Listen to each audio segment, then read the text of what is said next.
Thank you for taking the time to share your talents with us today. I would like to take this opportunity to thank Mrs. Jocelyn Trombley for serving as our organist today, as well as preparing her students to play our pre-ceremony music. I would also like to thank Ms. Penny Wise for preparing the school chorus to sing the national anthem and the song you just heard. And now at this time, I'd like to introduce our graduation speaker, Ms. Stacey Burke-Bowers. Stacey was a member of the class of 1994. She graduated from Plattsburgh State University with a bachelor's degree in political science after finishing out her studies in Washington, D.C., doing an internship working on now Senator Mark Udall's first congressional campaign in Boulder, Colorado in 1999. And I would suggest you look that up. It's pretty impressive work that you did. It's something to be proud of. Although she didn't stay in politics, she remained in Washington, D.C., starting out with her first entry-level job at a proxy voting service company, where she made many friendships with other young 20-somethings and began to find her way into becoming a successful professional. After climbing the ranks for over 6 years, Stacey went on to begin her career in the publishing industry, working in sales for Stratford, a geopolitical intelligence firm, before moving into sales management positions with software companies Savent and Yellow Bricks. From there, she moved into nonprofit world, using her leadership and sales skills at the Special Libraries Association as the Director of Business Development. She is now a marketing and account development manager with Springer, an international publishing company based in New York City. Now kids, this is something you want to really listen to because she gets to go all over the world because she chose that in her career. She's part of a global team which allows her to travel to Germany, Amsterdam, the Netherlands, Dubai, Singapore, Rome, Toronto, and most of the major cities in the United States. Despite all of her traveling, Stacey carved out time to meet and get married to her husband, DC raised Michael Bowers. We're glad you're here with us today. And to have her most favorite life experience and biggest hobby being a parent and having dance parties with her 2 little girls, Isabel, 3, who's not here with us today, but Lily, who's 7. Give a little wave, Lily. Lily's here and she visited us at school on Thursday and we loved having her with her Aunt Karen. So thank you for coming. I loved meeting you. I'm told Stacey is a great cook, a good friend, a loving and fiercely devoted sister, and she manages to spend as much time as she can with her family at the house she owns here in Chattagay. And just the few minutes that I met her, I can already tell that you're in for an outstanding treat today. So welcome to the stage. It's a great pleasure.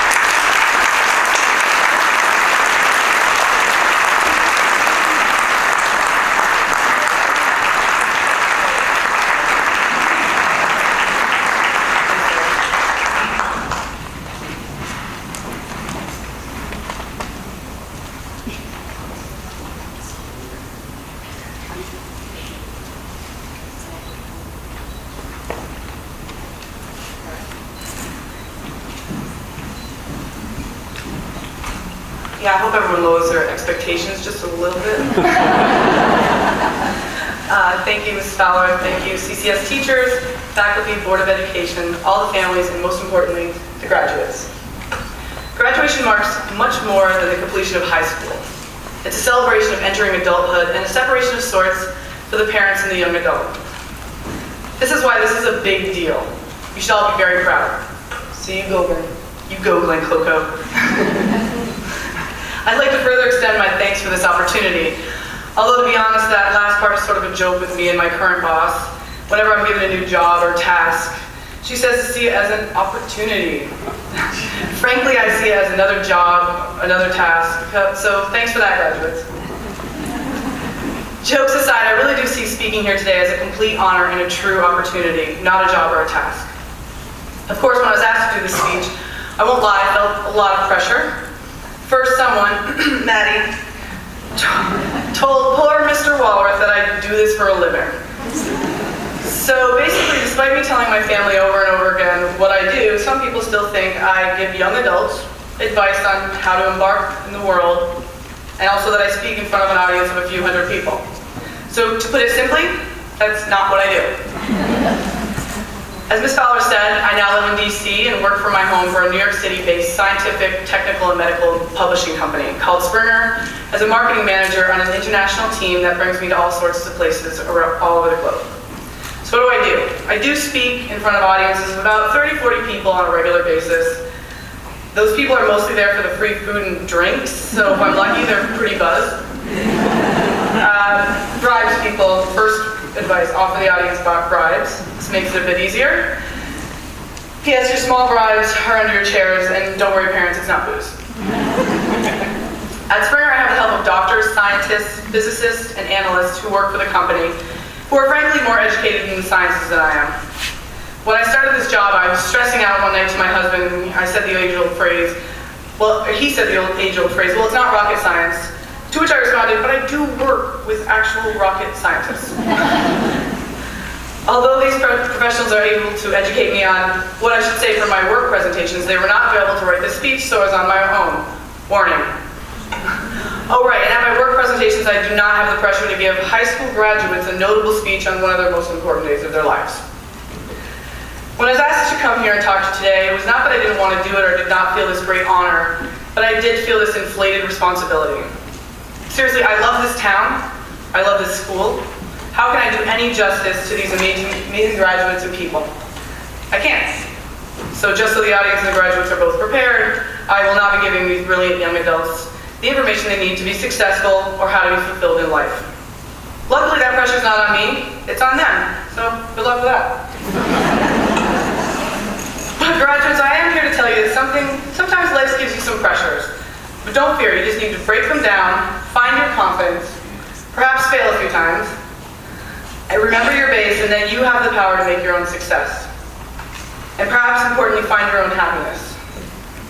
And trust me, you'll get through most of what life throws at you. So as I thought about what to tell you today, I realized, like me, you've already gained most of that from the community you grew up in. You are so lucky for this community. Your parents, your friends, your relatives, your teachers, and all your experiences that have already helped and prepared you. So therefore, my work is done. I can walk off the stage right now. But they told me I need to feel about 10 minutes. So just sit back, I got some time to fill. And a microphone. People in this town should know not to give Burke a microphone. So when I told my friends that I was giving the commencement speech at my high school, it was met with, what? Why? Wait, did they know you? Was everyone else dead? And my personal favorite, just use Amy Poehler's recent commencement speech. They probably haven't heard it yet. And to be honest, I thought it over. Well, I couldn't do that, so while not stealing an entire speech, I found that borrowing a few quotes from the internet would probably help. One of my favorite moments from The Simpsons was about a motivational DVD from the fake actor Troy McClure, called Have Confidence, Stupid. It was a motivational DVD video. Wouldn't that be easy if I could just say that to you and you'd all be like, yeah, okay, cool, great, thanks, good advice. When I was trying to describe how Shadowgate really gave me my base for confidence, my friend said, oh, you mean your blind confidence? Which basically means when I should not or have no right to have confidence, I go right in blindly confident. An example was when I was at a work event where we were hosting former Secretary of Defense Colin Powell. And after accusing me of stealing his wine, which I did not, I responded, that's disgusting, you're disgusting. No worries, he burst out laughing, thank God. And oddly, I'm slightly proud of this blind confidence, and I have Shadowgate to thank you for it. This town has created a small universe which can provide you with the utmost confidence. I remember speaking to a cab driver from Somalia, and after a long conversation, he asked me where I was from, and that was why I was so friendly. With pride, I said, Shadowgate, New York. Shadowgate is one of the best places to live, and I always come back and I suggest the same to all of you.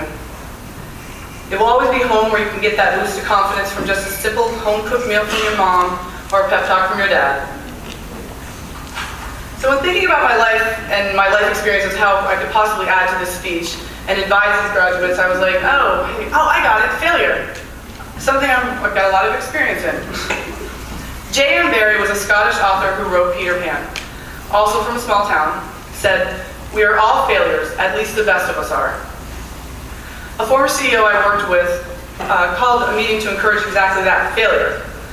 Not because she was a crazy person, well, not all the time, but because failures eventually lead to a success. Graduates, I do not want to be all doom and gloom, but rather to let you know it's okay when the eventual failures happen. I'm happy to be presenting on the day that one of my favorite CCS teachers, Mrs. Karen Johnson, is retiring this year, so congratulations, Mrs. Johnson. I wanted to mention her because despite her hard work with me, she was a witness to one of my many failures, calculus. I eventually did take and pass calculus in college, by the way. So thank you for laying the groundwork, the difficult groundwork that got me through that. So I'm here to tell you that no matter what your failures are, no matter how big they seem, calculus, biology, Spanish, those failures will only make you stronger and lead you to a success eventually.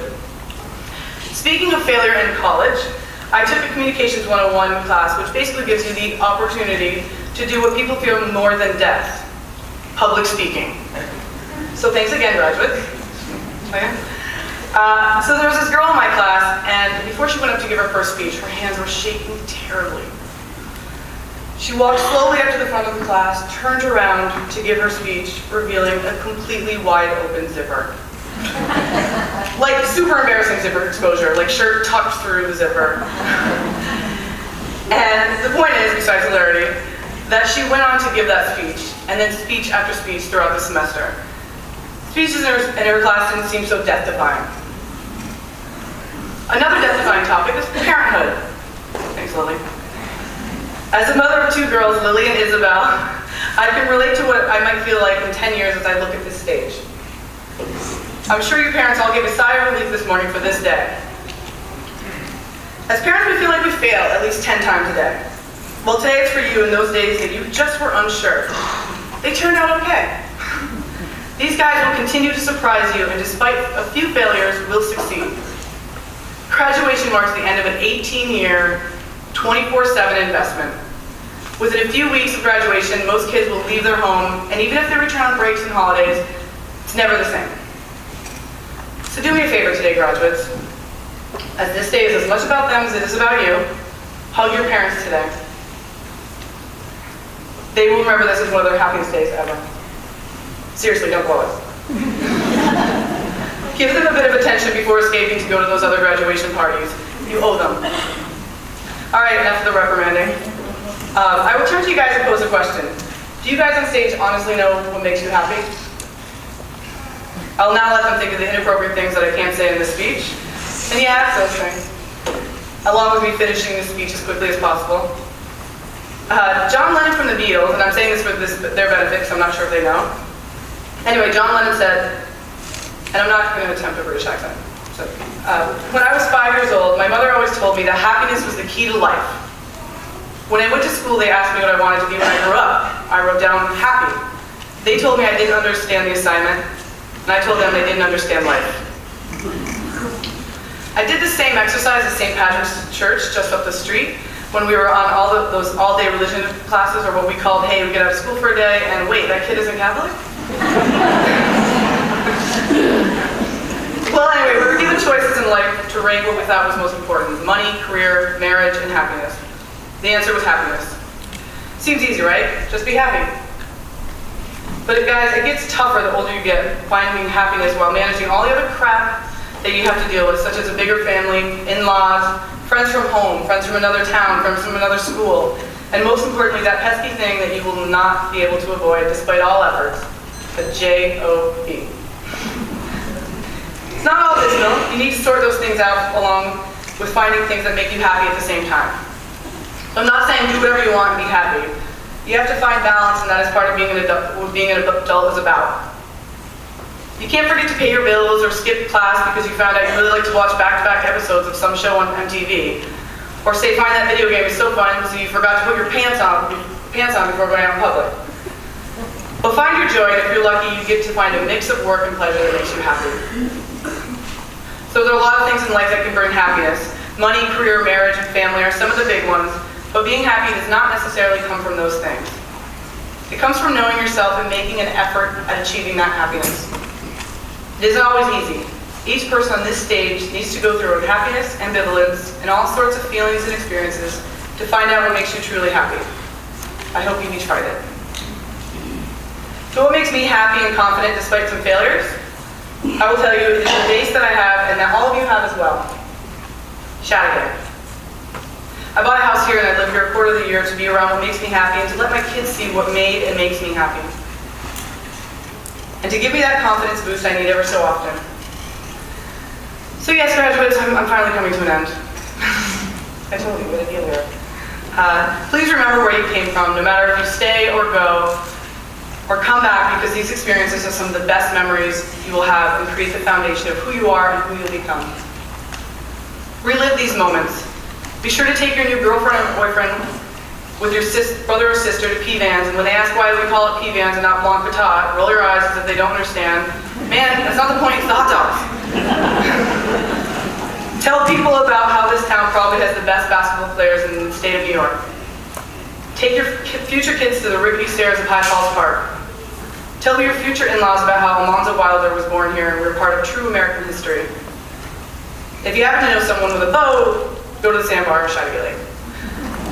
Tell future colleagues that this is a town where everyone waves to each other and knows your name, or at least your last name. And always know that nothing is better than your upbringing. Shadigan the happiness is provided for you for your years growing up into the confident adults you are today. I end you with a few last words that I hope you remember forever. Shadigan once, Shadigan twice. Holy, for the love of God, be safe today. Congratulations, graduates.